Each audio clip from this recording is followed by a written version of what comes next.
தம்பி வாங்க secretary aunty. என்ன வர வர கிளாமர் ஏறிட்டே இருக்கு. நான் பிறக்கிறதுக்கு முன்னாடியே அழகுன்னு எல்லாரும் சொல்லுவாங்க. துபாயிலே இதை கேள்விப்பட்டனே.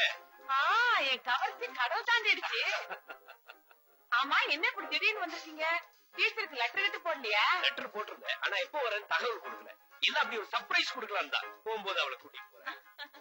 அப்ப பாக்கிறதுக்கு இப்ப பாக்கிறதுக்கு எந்த வித்தியாசமும் இல்ல, அப்படியே இருக்கீங்க. இல்லக்கா, கொஞ்சம் அழைச்சிருக்காரு. என்னங்க அப்படி சொல்றீங்க? வஞ்சகெல்லாம் பெருத்திருக்க எல்லாம் துபாய் சாப்பாடு தான். அது என்னமோ இப்பதான் பாக்குறதுக்கு அழகா கிளாமரா இருக்கீங்க. வித்தியாசம் தெரியுது. ஐயோ, வந்த காலே நிக்கிறீங்களே தம்பி. இல்லையா, இது வேற காலுங்க. ஐயோ, அதே தமாஷா, அதே தமாஷா. சரி சரி, டீச்சர் வர வரைக்கும் நம்ம வீட்டுல இருங்க. வாங்க, நீ போய் டீச்சர்கிட்ட அண்ணன் வந்திருக்காருன்னு சொல்லிட்டு வா. நான் அங்க போனா அவன் வந்து அதுவும் சரிதான். டீச்சர இவன் போய் கூப்பிட்டான்னா அவனுக்கு கோவம் சர்ன்னு வந்துரும். அவனா